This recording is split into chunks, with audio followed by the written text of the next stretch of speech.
안녕하세요. 아들 둘을 키우고 있는 워킹맘입니다. 우연히 알게 된 채널에 꼭 저와 닮은 사연들을 듣게 되면서 저도 용기 내어 사연을 보내게 됐어요. 이혼하고 나서 다시 그때를 떠올리려고 하니까 화도 나고 억울하지만 이렇게 사연을 쓰고 나면 복잡한 마음도 정리가 될까 싶어서 긴 사연이라도 써보겠습니다. 저는 처음 남편을 봤을 때 깔끔한 인상에 반듯한 이미지가 참 좋았습니다. 말투도 가볍지 않고 진중해 보였고요. 남자답진 않아도 섬세하고 배려가 있는 사람이라고 생각했죠. 하지만 얌전한 고양이가 부뚜막에 먼저 올라간다고 하잖아요. 살다 보니까 원래 본성이 그런 인간이었는지 아니면 정말 변하기라도 한 건지 구분이 안 갑니다. 처음에는 남편의 성격이 마음에 들어서 호감이 생겼고 두세 번 더 만나다 보니 대화도 잘 맞고 삶의 가치관이 잘 맞는다고 생각했죠. 그러다 연인이 되었고 결혼까지 이어지게 됐어요. 저는 결혼 생활하면서 시댁복은 있었다는 생각이 듭니다. 시부모님 두 분이 정말 성품도 좋고 인심 좋은 분들이셨어요.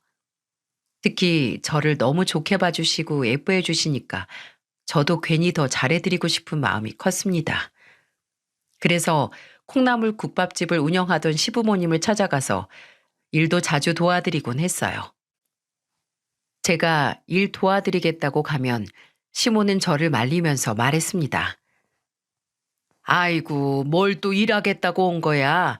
오랜만에 쉬는 날인데 쉬어야지. 저는 하루라도 일을 안 하면 몸이 근질거려서요. 어머님, 제가 서빙부터 같이 할게요. 뚝배기 무거울 텐데 그 얇은 손목 부러지겠어. 보기는 그래도 엄청 무쇠팔 무쇠다리예요. 시모는 제가 서빙을 하고 있으면 뚝배기 무겁다. 국밥이 보글보글 끓어서 뜨거운 물 튄다. 손 조심해라 등등 정말 물가에 애를 내놓은 부모처럼 걱정 어린 말을 많이 하셨어요. 그래도 꿋꿋하게 서빙도 하면서 들어오는 손님들께 큰 목소리로 인사도 하고 주문도 척척 받았어요. 그렇게 한참을 일하고 있으면 테이블을 정리하던 시부가 이렇게 말했습니다.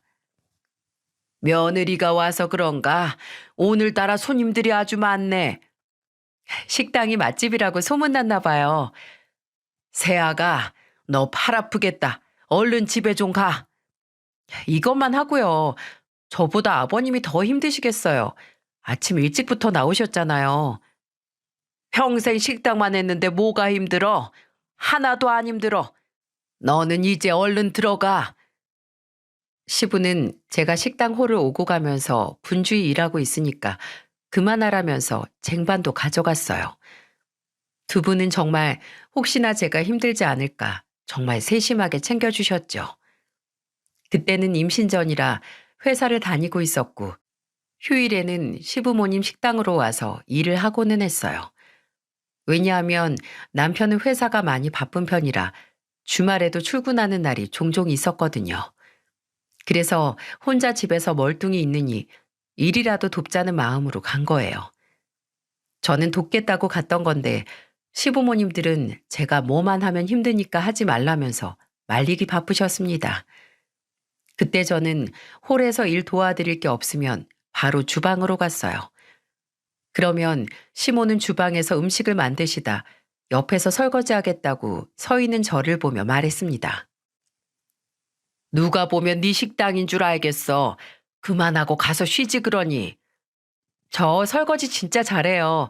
아마 식기세척기보다 제 손이 더 잘 닦아낼 거예요.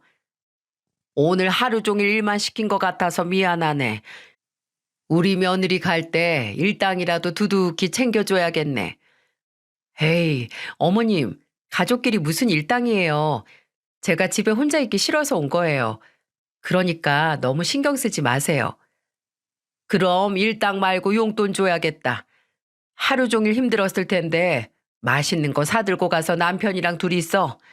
우리 딸도 식당 와서 일 좀 하라고 하면 싫어하는데 며느리가 이렇게 나서주니까 얼마나 고마운지 몰라. 용돈이요? 정말 안 주셔도 괜찮은데 그럼 저 용돈은 잘 받겠습니다.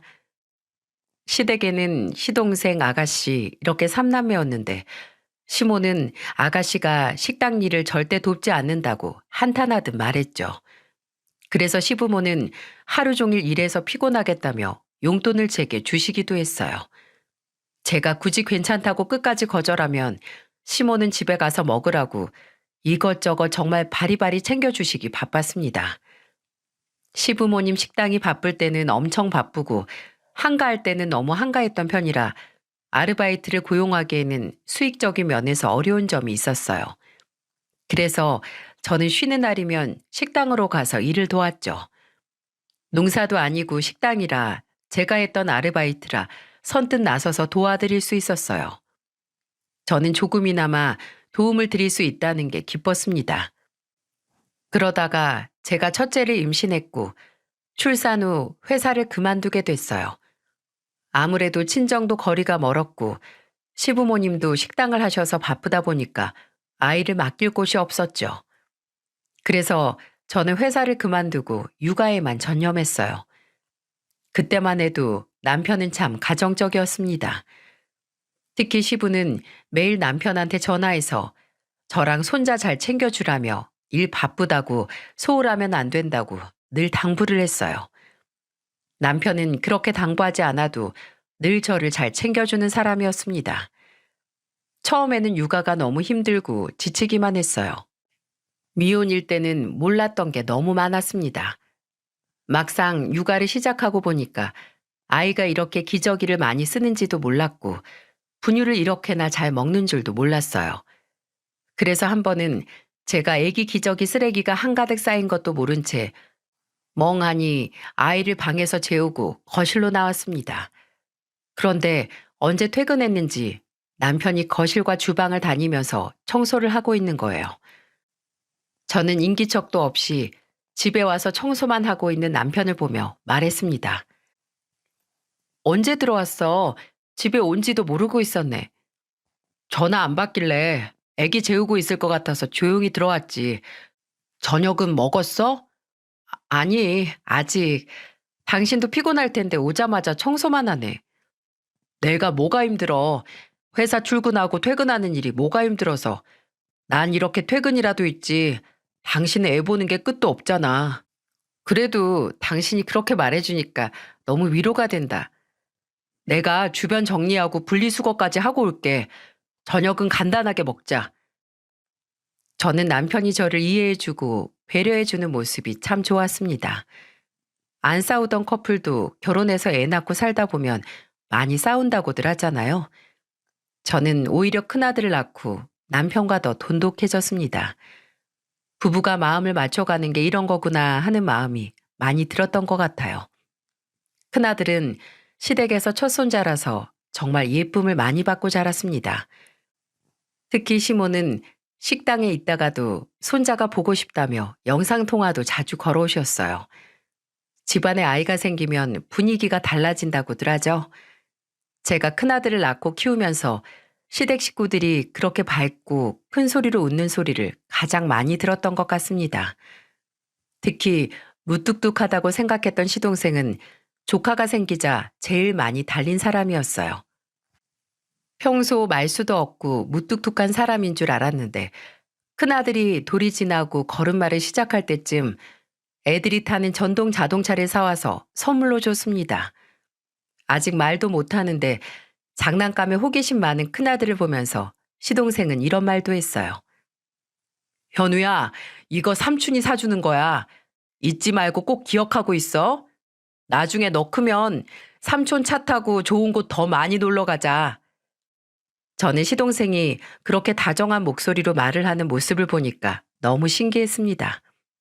그리고 첫 조카라 그런지 과자, 옷, 신발 등 정말 살뜰히 챙겼어요. 지금 생각해도 큰아들은 시동생한테 받은 것도 많고 가장 예쁨 많이 받았다고 생각해요. 저는 시동생이 하도 애기 옷을 사오니까 시동생을 보면서 이런 말을 했습니다. 아직 결혼도 안 했으면서 어쩜 이렇게 애들 옷을 잘 사요? 예전엔 몰랐는데 백화점에 가니까 애들 옷이 참 많더라고요. 지나가다 한 번씩 보면 우리 조카 생각도 나고 그냥 지나갈 수가 없어서 샀어요. 내가 깨끗하게 입혀서 나중에 도련님 장가 가서 애 낳으면 다 물려줄게요. 애들 금방 커서 제대로 입지도 못해요. 걱정 마세요. 아, 그리고 이건 형수님 거예요. 어머, 제 선물도 있어요? 뭘 이런 걸 다 사셨어요. 저희 어머니 화장품 사면서 샀어요. 요즘 찬바람 불어서 그런가 얼굴이 까칠해요.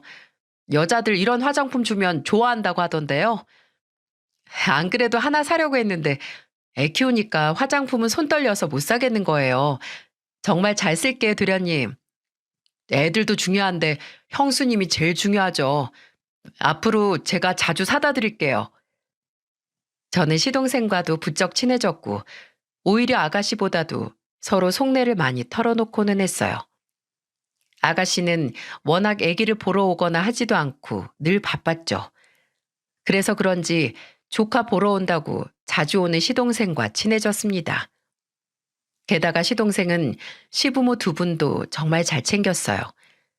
솔직히 제 남편보다도 더 시부모님께 잘하는 사람이었습니다. 그래서 그런지 시동생과는 막연하고 편한 사이로 잘 지냈어요. 그렇게 첫째 키우다 너무 힘들어서 둘째는 절대 안 낳겠다고 다짐했는데 큰아들 재롱에 둘째 욕심이 났어요. 저나 남편 둘 다 형제가 있다 보니까 외동보다는 형제가 있는 게 더 좋다는 생각이 들었습니다. 그래서 저와 남편은 둘째를 갖게 됐고 남편은 정관 수술을 하게 됐어요. 아무래도 남편 혼자 외벌을 하고 있어서 둘째까지만 낳기로 계획을 했었습니다. 그래도 첫째를 키워봐서 그런지 둘째는 정말 혼자 알아서 큰 기분이 들 정도로 금세 커 있었어요. 둘째도 아들인데다 연년생이라 둘은 정말 친구처럼 잘 지냈습니다. 그렇게 결혼 생활도 5년이 지나 있었고 아이들은 어린이집에 다니고 있었어요. 그리고 그 무렵 시동생이 결혼식을 올렸습니다. 그런데 시동생 결혼 후 시모한테 불행이 닥쳤습니다. 가슴에 멍울이 잡히는 게 이상하다며 걱정되는 마음에 병원에 가서 검사를 했더니 시모는 유방암 진단을 받게 된 거예요. 수술은 잘 끝났는데 문제는 항암 치료였습니다. 재발 방지 목적으로 항암 치료를 시작했는데 시모는 항암 치료 부작용으로 심리적, 신체적으로 고생을 많이 했어요. 시부모 두 분이서 하던 식당이었는데 시모가 아프자 시부가 혼자서 운영해야만 했죠. 그래서 식당에는 아르바이트를 구하고 저는 아들 둘을 어린이집에 보내고 나면 늘 시모를 간호하러 갔습니다. 처음에는 제가 가는 것도 거부할 만큼 힘들어 하셨어요. 아무래도 머리도 빠지고 체중도 감소해서 시모는 본인 모습이 볼품없다고 느꼈는지 저만 보면 이렇게 말했습니다. 네가 진수성찬을 차려줘도 빠진 머리가 쉽게 돌아오겠어?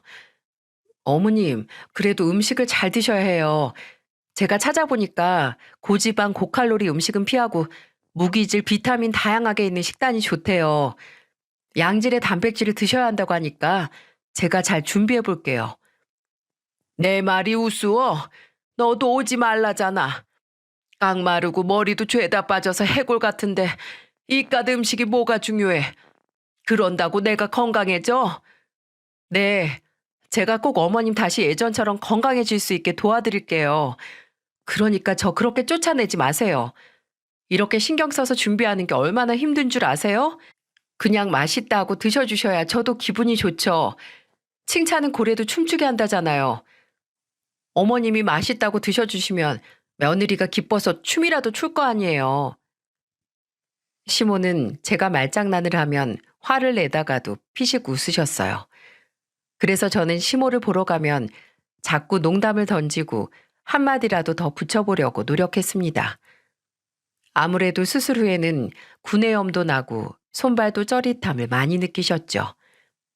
저는 시모가 손발이 쩌릿하다고 하면 옆에 가서 발도 주물러 드리고 손도 주물러 드렸어요.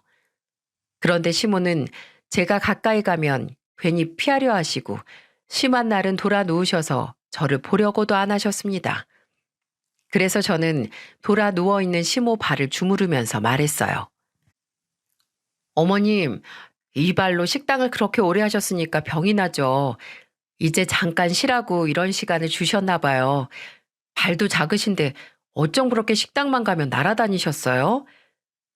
너는 남의 발을 그렇게 주무르고 그래. 나 괜찮어. 발 저리시잖아요. 이렇게 주무르고 나면 좀 나아져요. 내가 너 보기 창피해서 그렇지.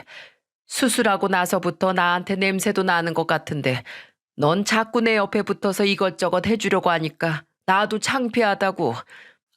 아무리 늙었어도 나도 체면 차릴 줄 아는 여자인데 너라면 좋겠니?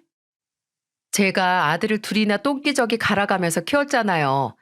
그때 너무 고약한 냄새들을 맡아서 그런가 저는 다른 냄새는 악취 같지도 않아요. 그리고 제가 힘들고 지독했으면 안 했겠죠. 그리고 내일 병원도 가셔야 하니까 오늘 발 이렇게 좀 풀어두시는 게 좋아요. 미안하고 고맙다. 내가 정말 네 덕분에 살았어. 며느리가 한 트럭이 와도 너 하나 있으면 나는 살아. 시모는 저한테 대뜸 고맙다면서 우셨어요. 계속 불만, 좌절만 하던 시모는 계속해서 제가 말을 걸고 대화를 하자 마음이 조금 풀어지셨습니다. 그때는 아가씨도 일을 하느라 바빴고 시동생도 수산 유통업을 하느라 바빴습니다. 그런데 시댁에는 저 말고 며느리가 한 명 더 있는데 저만 늘 이렇게 바빴어요. 그것도 그런 게 사실 시동생 결혼 당시부터 저는 동서와 그렇게 사이가 좋지 않았습니다. 그래서 시모를 챙기는 일은 오로지 저 혼자 했어요. 이런 걸로 불만이 있었던 건 아닌데 그래도 시댁 어른이 아프면 와봐야 되는 거 아닌가요? 시모가 유방암 진단받고 수술부터 항암 치료 과정에 동서는 머리카락 하나 비추지 않았어요. 그래서 시부도 매일 둘째 며느리는 있는 것 같지도 않다면서 한탄을 하셨습니다. 보통 다른 집은 시댁 행사가 있으면 며느리들끼리 의논한다고 하잖아요. 근데 저는 늘 혼자 했습니다. 그랬던 이유는 동서 성격이 살가운 성격이 아니었어요. 성격뿐만 아니라 혹시 개념도 없는 사람인가 싶을 만큼 아나무인이었습니다. 시동생이 결혼하고 처음으로 맞는 명절이었는데 동서는 일할 생각이 없는 사람처럼 머리부터 발끝까지 엄청 힘을 주고 온 거예요. 명절에 무슨 시상식이라도 가는지 화려한 원피스부터 가방 구두까지 정말 어디 선이라도 보러 간다고 느낄 정도였습니다. 그래서 시부가 그런 동서를 보면서 이런 말을 한 적이 있어요. 우리 둘째 며느리는 옷만 보면 새로 결혼도 하겠어. 명절에 뾰족 구두까지 꺼내 신고 왔어. 아이고, 목걸이도 그렇게 큰 걸 걸고 있으면 목 아프겠네. 아, 이거 별거 아니에요. 제가 지난번에 오빠한테 제주도 가서 살자고 했는데 오빠가 싫다고 하니까 그 대신 제가 구두랑 가방, 옷 사달라고 조른 거예요. 결혼했으면 호칭을 제대로 해야지. 오빠가 뭐야, 오빠가. 지나가는 남자한테도 오빠라고 할 거냐? 참 별 희한한 이유로 돈 쓴다. 살림을 도대체 어떻게 하려고 저래? 시부는 그런 동서를 보면서 혀를 찼습니다. 동서는 그런 시부를 보면서 이해 못하겠다는 표정을 짓고 있었죠. 그때만 해도 참 특이한 사람이라고 생각했어요. 시동생도 동서 옆구리를 찌르면서 눈치를 줬는데 동서는 눈 하나 꿈뻑 안 했습니다. 그리고는 시댁에 오자마자 거실에 떡하니 앉아서 가방을 정말 고이 모셨어요. 대체 얼마나 비싼 가방이길래 휴지까지 뽑아서 바닥에 깔더니 그 위에 놓는 겁니다. 진짜 저렇게 편하게 쓰지도 못하고 모셔야 할 가방을 왜 사는지 모르겠어요.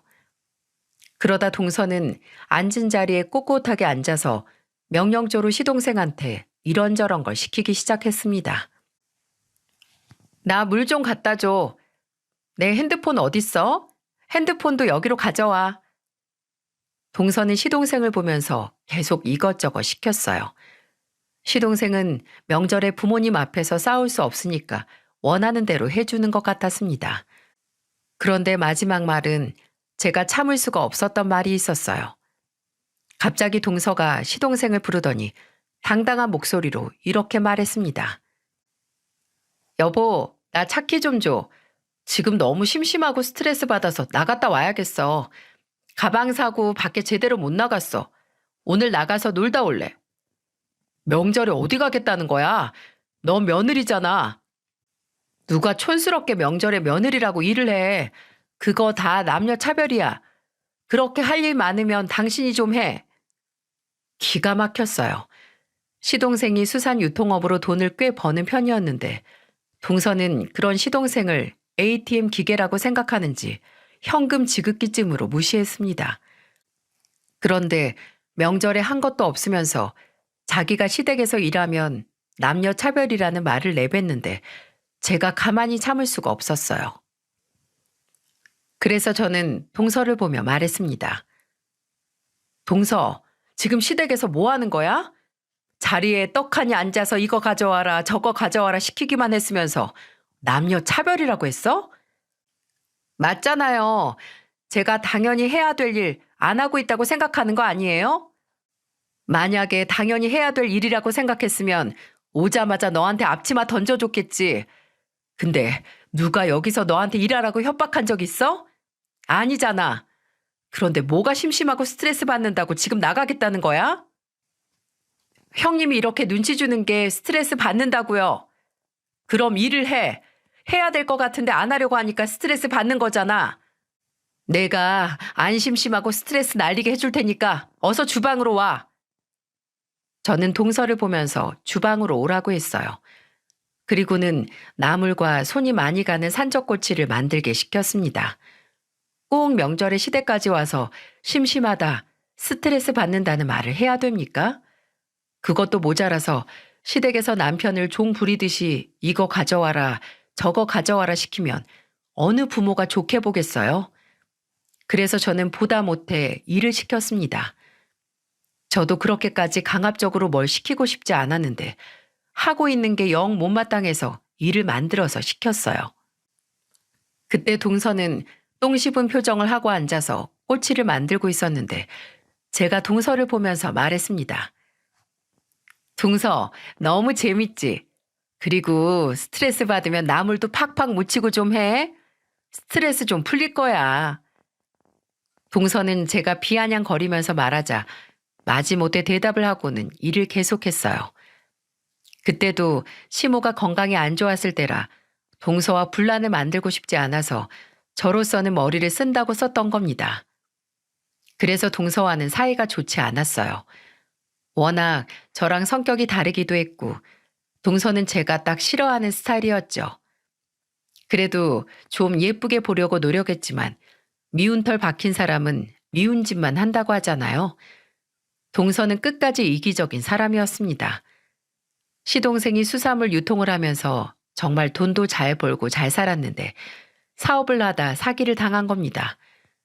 수산물 유통 중간 단계를 줄여서 마진이 많이 남길 수 있게 해주겠다고 접근한 일당한테 제대로 당하고 만 거예요.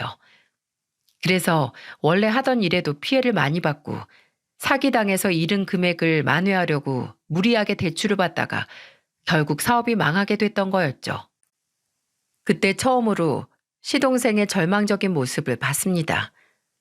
그럴 때 가장 옆에서 힘이 되어주고 신뢰를 줘야 될 사람이 아내 아닌가요?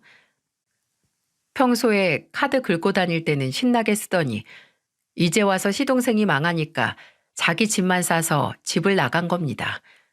정말 기가 막혔어요. 동서가 남기고 간 거라고는 그동안 썼던 카드 빚이었습니다. 저는 시동생이 사기를 당하고 하던 일이 부도가 났다는 말에 놀라서 달려갔어요. 집을 가보니 이미 동서가 집안에 돈이 될 만한 건 전부 챙겨서 도망친 후였습니다. 집안은 엉망이고 시동생은 거실에서 술병을 쥐고 허망하게 앉아 있었어요. 저는 그런 시동생을 보며 말했습니다. 이게 다 무슨 일이에요? 집안 꼴은 이게 다 뭔데요? 정말로 동서 도망친 거예요? 잠깐 일 보고 왔더니 없어요. 이혼하자고 쪽지 하나 남겨놓고 집안에 돈 될 만한 것도 다 들고 튀었어요. 제가 그동안 귀신이랑 살았던 것 같아요. 그게 지금 사람이 할 짓이에요? 그렇다고 이렇게 있으면 어떡해요. 사기꾼을 잡던지 도망간 동서를 잡던지 해야죠. 다 끝났어요.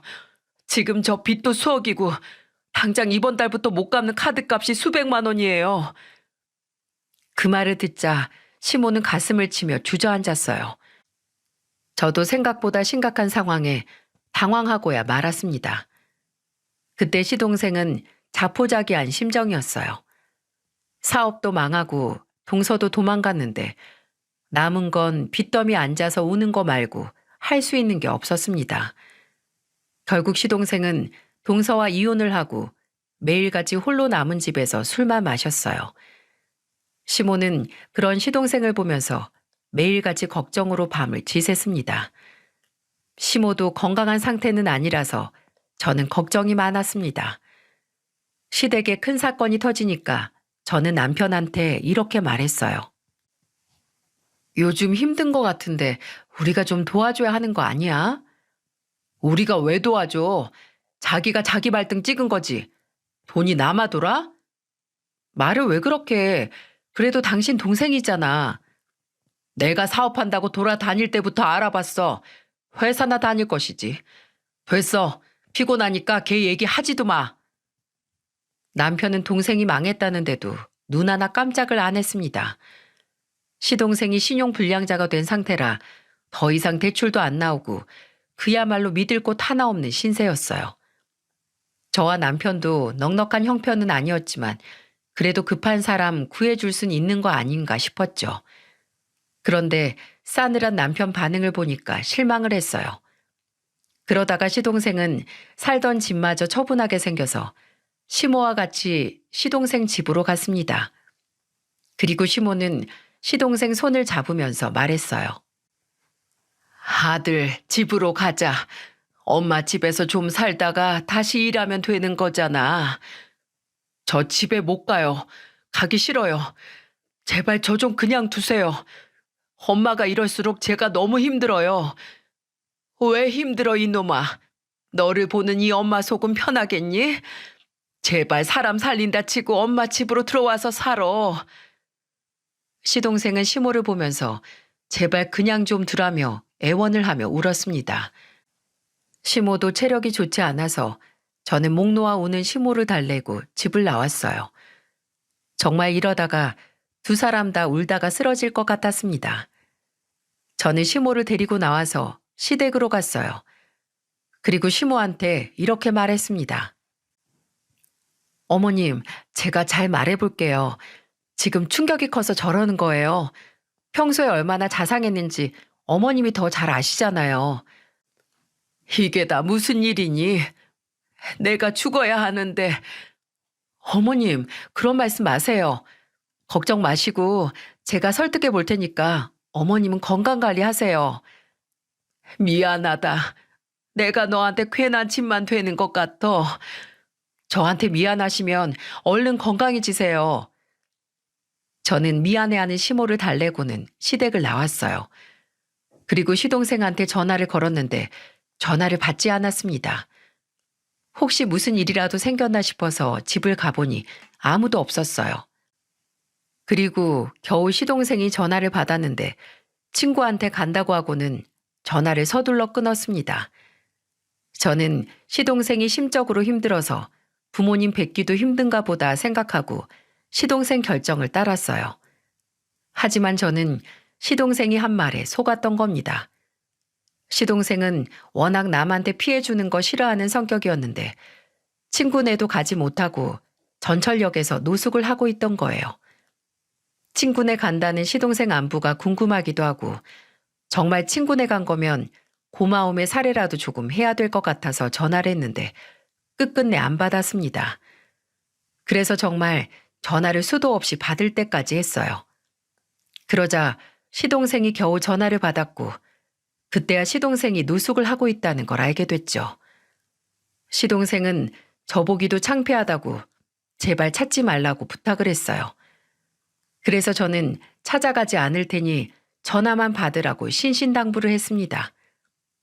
처음에는 알겠다고 하더니 시동생은 전화기를 꺼버리고는 한동안 연락 두절이었어요. 그렇게 2주 정도가 지났고 또 안 받을 것 같았지만 습관처럼 시동생한테 전화를 걸었는데 신호가 가길래 깜짝 놀랐습니다. 한동안 전화가 꺼져 있던 시동생 전화기에 신호음이 가더니 그제야 시동생 목소리가 들렸어요.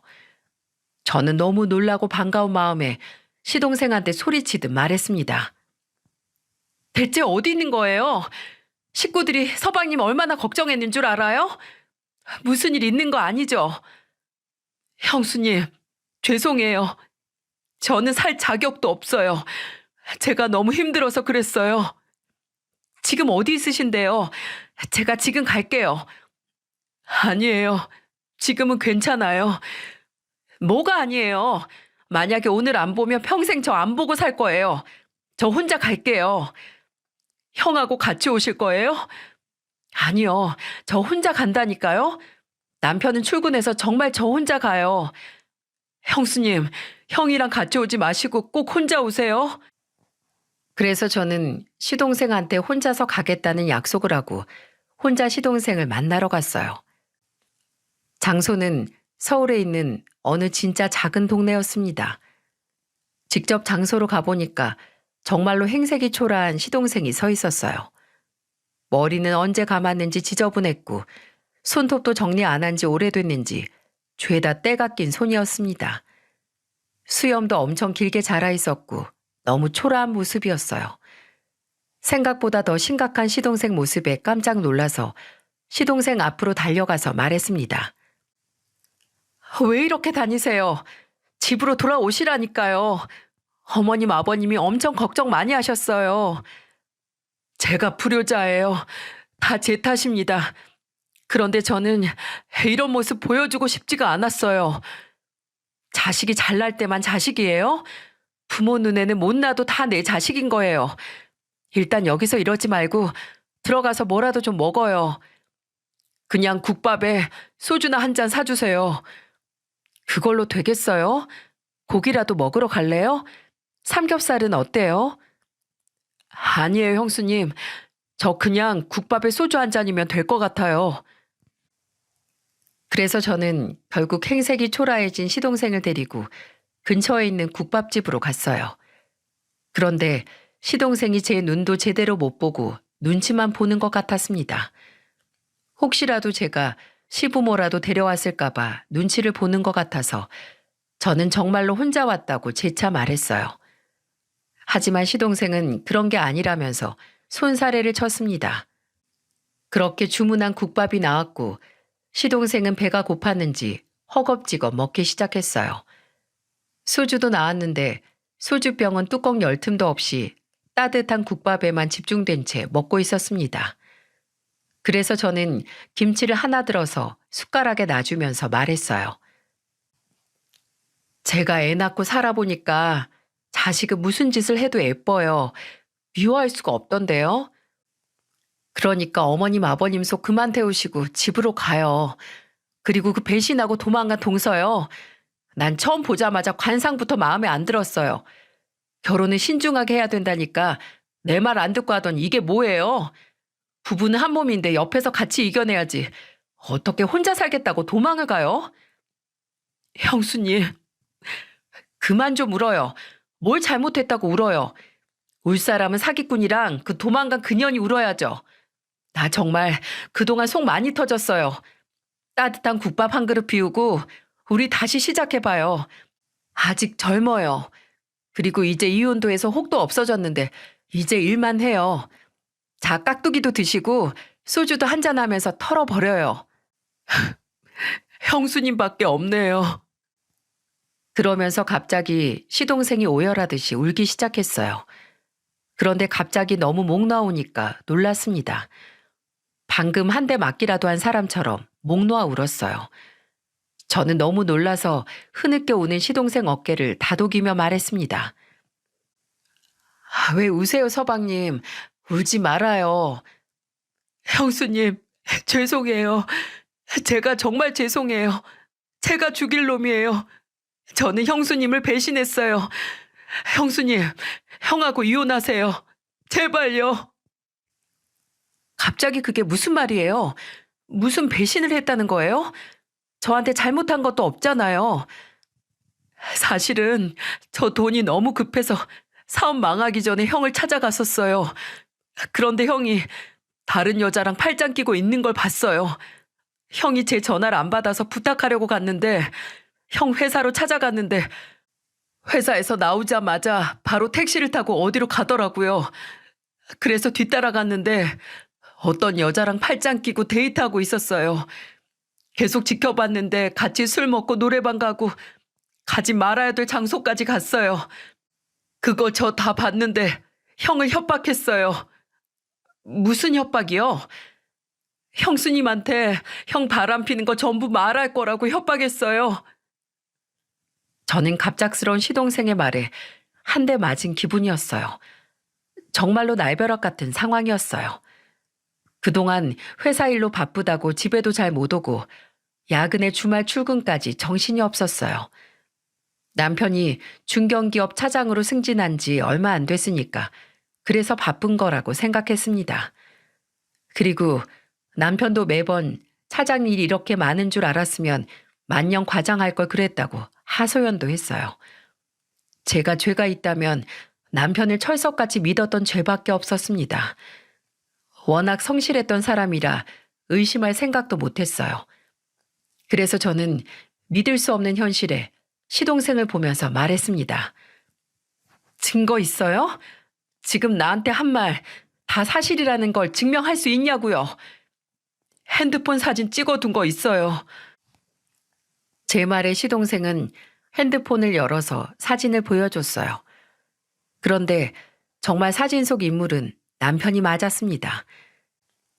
사진은 누가 봐도 낯선 여자와 다정하게 팔짱을 끼고 활짝 웃고 있는 남편의 모습이었어요. 누가 봐도 바람을 피는 게 확실했죠. 정말 마른 하늘의 날벼락을 온 몸으로 맞은 기분이었습니다. 저는 그 순간 무슨 말을 해야 될지 생각도 안 났어요. 이게 다 꿈이라고 믿고 싶은 만큼 배신감에 치를 떨었죠. 알고 보니까 나한테 보여준 그 사진을 가지고 남편을 협박했던 거예요. 제가 기가 막혀 하니까 시동생은 그날 상황을 다 털어놓기 시작했습니다. 시동생은 사업이 망하기 직전에 남편한테 여러 번 도움을 요청했는데 남편은 나 몰라라 했던 거예요. 곧 망하게 생긴 상황에도 힘내라는 말이나 격려의 말조차 없는 데다 완전 남보다 못한 사람처럼 외면해서 결국 시동생이 남편을 찾아왔다가 보게 된 겁니다. 그래서 시동생은 남편의 외도 장면을 목격하고 생각지 못한 발상을 한 거예요. 외도 장면을 찍어서 남편을 협박할 생각을 했던 거예요. 그때 시동생은 남편한테 이런 문자를 남겼더군요. 형, 나 형 다 봤어. 형수님한테 전부 말하기 전에 당장 전화 받고 내려와. 그래서 남편이 숙박업소에서 내려오자 그제서야 빛의 속도로 내려와 시동생과 대화를 하게 된 겁니다. 그리고 시동생을 보면서 적반하장으로 화를 내며 말했대요.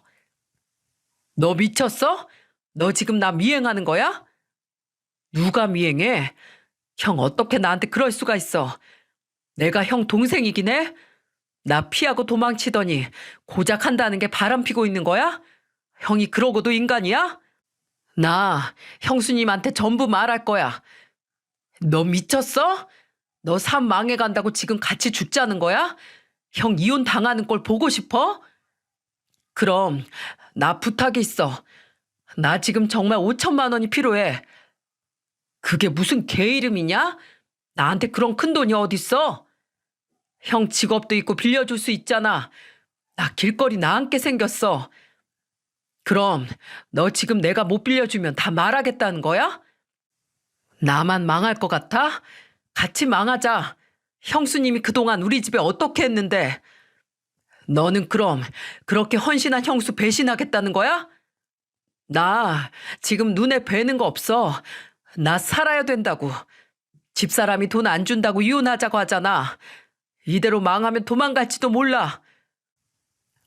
남편은 시동생의 협박과 애원에 못 이겨 결국 2천만 원을 줬던 겁니다. 5천을 구하기에는 역부족이었는지 끝까지 비밀로 하기로 약속하고 2천만 원을 대가로 지불했다는 거예요. 너무 충격적이라 두 형제가 어떻게 나한테 이럴 수 있는지 황당했어요. 솔직히 바람핀 놈이나 그걸 가지고 협박하던 놈이나 똑같아 보였습니다. 그래서 저는 시동생을 보며 화를 내듯 말했어요. 저한테 어떻게 그럴 수 있어요? 내가 시댁에 얼마나 잘했는지 알아요? 어떻게 돈 때문에 사람을 배신해요? 나한테 당장 말했어야죠. 그때 너무 열이 받아서 맥주컵에 소주를 들이붓고 세 잔을 연거푸 마셨습니다. 그러자 시동생은 저를 말리려고 했어요. 저는 그런 시동생을 뿌리치고 소주를 원샷했습니다. 애들만 없었어도 이대로 딱 죽고 싶다는 생각이 들 정도로 배신감이 컸어요. 그런 것도 모르고 저는 시동생 걱정이나 하고 있었으니 제가 얼마나 바보 같았겠습니까? 이기적인 형제들 틈에서 놀아났다는 사실이 너무 분했어요. 그러자 시동생은 식당에서 무릎을 꿇고 저한테 빌기 시작했습니다. 형수님, 너무 죄송해요. 제가 정말 살고 싶어서 그랬어요. 제가 정말 죽을 죄를 지었습니다. 그냥 저한테 욕이라도 하세요. 저는 더 들을 것도 없었어요. 그리고 저는 그때 바로 남편 회사로 쫓아갔습니다. 더 이상 바보인 채로 있고 싶지도 않았고 무엇보다 시간 끌고 싶지 않았어요. 무작정 회사로 달려가서 저는 회사 문을 두드렸습니다.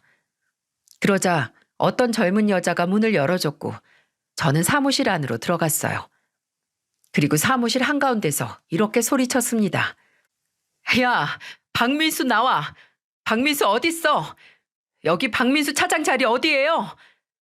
그런데 그때 어디선가 나타난 남편이 저를 보자마자 기함을 하고 달려왔어요. 그리고는 제 팔을 잡아 끌면서 이렇게 말하더군요. 당신 미쳤어? 회사에서 이게 뭐 하는 짓이야? 당신 술 마셨어? 어우, 술 냄새. 내가 못 올 것 왔어? 충분히 회사 와서 당신 찾을 자격 있잖아. 그동안 한 번을 와본 적도 없으면서 뭐 하는 짓이야 지금. 이렇게 술까지 마시고 와서 왜 행패를 부려. 일단 나가자. 빨리 나가. 나 지금 당신 인생 망가뜨리러 왔어. 여기서 백날 떠들어봐야 사진 하나 보는 게 정확히 알겠지. 핸드폰으로 문자나 봐봐. 저는 그 자리에서 시동생한테 전달받은 사진과 영상을 전부 남편한테 보냈어요. 그러자 남편은 핸드폰을 확인했고 모든 직원들이 숨죽여서 저와 남편을 바라보고 있었어요. 남편은 문자를 확인하자마자 얼굴이 사색이 되더군요. 그리고는 다급한 목소리로 저를 보며 말했습니다. 여보, 그게 아니라 우선 나가서 얘기하자. 나 회사에서 위치도 있는데 쪽팔리게 여기서 이러면 어떡해. 나가자 빨리. 쪽팔리게? 뭐가 쪽팔려? 아들 둘에 저도 두 눈 시퍼렇게 뜨고 있는데 나 몰래 바람을 펴? 쪽팔려? 여러분, 여기 박민수 차장이 처자식 다 했는데 바람 핀 거 어떻게 생각하세요? 이런 사람도 지킬 지위가 필요한가요? 그리고 혹시 이 여자 아세요? 그러면서 핸드폰 화면을 사람들 방향으로 보여주자 직원들 시선이 한 곳으로 향했어요. 그리고 수근거리는 방향을 보니까 책상 밑에 어떤 여자가 떨고 있었는데 그 여자가 외도 상대였습니다. 대놓고 말은 안 해도 다 수근거리면서 전부 쳐다보고 있었어요. 직원들도 모두 놀란 눈치였고요. 저는 그 방향으로 가서 책상 밑에 숨어있는 여자를 끄집어내면서 소리치며 말했어요. 아, 너였어? 나는 같은 회사 직원인 줄은 꿈에도 몰랐네. 내가 여기 올 줄은 몰랐지? 아주 그동안 좋았니? 사람 하나 바보 만들고 유부남이랑 놀아나니까 좋아? 너 결혼은 했어? 사모님, 죄송해요. 정말 잘못했습니다. 한 번만 봐주세요. 정말 끝내려고 했어요. 죄송해요. 상간녀는 정리하려고 했다며 끝까지 싹싹 빌더군요. 하지만 이게 죄송하다고 넘어갈 일입니까? 솔직히 사과를 하는 모습에 더 열이 받았어요. 그동안 나를 속이고 둘이 붙어 먹었다는 생각에 화가 나서 저는 초인적인 힘을 발휘했습니다. 뭐? 죄송? 죄송하다면 다야? 그럼 죄송할 짓을 하지 말았어야지. 저는 상간녀를 보고 소리치면서 정수기에 꽂혀 있던 물이 반쯤 차 있는 물통을 뽑아들고는 초인적인 힘을 발휘해 그 상간녀 얼굴에 확 부어버렸습니다. 그러자 상간녀는 저를 보며 말했어요. 아, 왜 이러세요? 물에 빠진 생쥐꼴이 된 상간녀는 소리를 질렀습니다. 회사에 있는 모든 사람들이 전부 이쪽을 보게 됐고 그 난리가 났으니 전부 알게 된 거예요. 그래서 저는 상간녀를 보며 말했습니다. 내가 마음 같아서는 네 머리 끄댕이 잡고 응징하고 싶은데 내 손 더럽히기 싫어서 이쯤 하는 줄 알아. 나는 지금 너한테 벌을 내린 거야. 여기 있는 모든 사람들이 네 실체를 알게 됐으니까 이 여우 같은 년아. 그리고 박민수 당신도 두고 봐. 내가 절대 가만 안 둘 거야. 저는 회사를 뒤집어 놓고 나왔어요. 정말 남편의 바람핀 상대가 회사에 있을 거라고는 상상도 못했는데 같은 회사였다고 하니까 어이가 없더라고요. 그동안 야근에 주말 출근에 출장 핑계까지 대면서 얼마나 신이 났을까 싶은 생각에 너무 분했어요. 아무것도 모르고 남편 회사 일로 바쁘다고 혼자서 애들 챙기고 시댁까지 챙기던 제가 너무 한심스러웠습니다. 그래서 저는 그날 바로 변호사를 선임했어요. 그리고 이혼 소송을 시작했죠. 이 사실을 전부 알게 된 시부모는 저한테 정말 미안해했어요. 하지만 그런 사과로 제가 받은 상처는 사라지지 않았습니다. 저는 이혼 소송을 하면서 제가 챙길 수 있는 건 전부 챙겼어요. 남편이 유책 배우자였기 때문에 제가 가장 유리했습니다. 그리고 이혼 소송 중에도 저는 남편 회사 사장을 찾아가 이렇게 말했어요. 이 회사에 있는 박민수 차장 해고하지 않으면 저 회사 앞에서 매일매일 해고되는 그날까지 1인 시위할 거예요. 회사 이미지를 생각해서라도 현명한 판단하시길 바랄게요. 제가 이렇게 말하자 회사 사장은 얼마 뒤 남편을 권고사직 시켰습니다.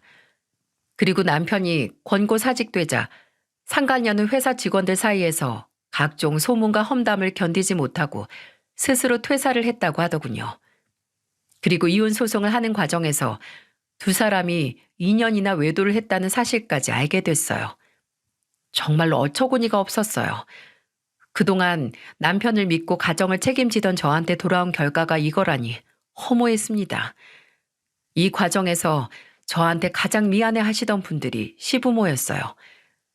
시모는 특히 저를 따로 찾아와 꼬깃한 봉투에 1,000만 원을 담아서 저한테 건네며 말했습니다. 내가 미안하다. 다 자식 잘못 키운 내 죄야. 나 정말 내 자식이지만 안 보고 살 거야. 세상에 이런 처가 또 어디 있다고 바람을 펴. 나는 평생 너한테 죄 갚는 심정으로 살게. 우리 손자들 잘 키우고 잘 살아. 이거 얼마 안 되는데 내가 주는 마지막 마음이라고 생각하고 받아줘. 저는 시모가 주는 돈 봉투를 받을 수가 없어서 거절했는데 시모는 꼭 받아달라며 제 손에 쥐어주고는 그냥 가버리셨어요. 그 모습이 저와 시모의 마지막이었습니다. 그리고 이혼 소송이 마무리되는 날 저를 찾아온 사람은 시동생이었어요. 시동생은 제 앞에 무릎을 꿇고 말했습니다. 제가 죄송했습니다. 정말 면목이 없어요. 내가 마지막으로 인간 대 인간으로 한마디만 할게요. 지금부터라도 인생 똑바로 살아요. 나중에라도 떳떳하게 살고 싶으면 지금 정신 차리라고요. 신체 멀쩡한데 택배나 일용직 뭐라도 좀 하시라고요. 그리고 나중에 밥이나 한 끼 사요. 그때 한번 만날게요. 진짜 제일 믿고 꼴 보기 싫은데 그래도 다 사실대로 말해준 사람이잖아요. 힘내요. 나도 힘내서 살 거니까요. 형수님, 정말 고맙고 죄송합니다. 그날 시동생과 같이 온 아가씨도 저를 보며 그동안 미안했다고 말을 남겼어요. 지금은 전 남편이 된 파렴치한 인간과는 아예 연을 끊고 잘 살고 있습니다. 이제는 제가 애들을 책임져야 해서 친정으로 왔어요. 친정 엄마 도움으로 애들 키우고 돈도 벌면서 지내고 있어요. 믿는 도끼에 발등 찍힌다는 말이 있죠? 정말 제대로 한번 찍혀보니까 정신이 번쩍 듭니다. 우리나라 외도로 인한 이혼이 그렇게 많다는데 제발 가정에만 충실하면서 살자고 이렇게 사연을 썼습니다. 특히 가정 있는 사람들 정말 자식들 생각해서라도 그렇게 살면 안 됩니다. 이혼 어른들한테나 별거 아니지 아이들한테는 큰 상처예요. 부디 모든 가정이 평안하길 바라겠습니다.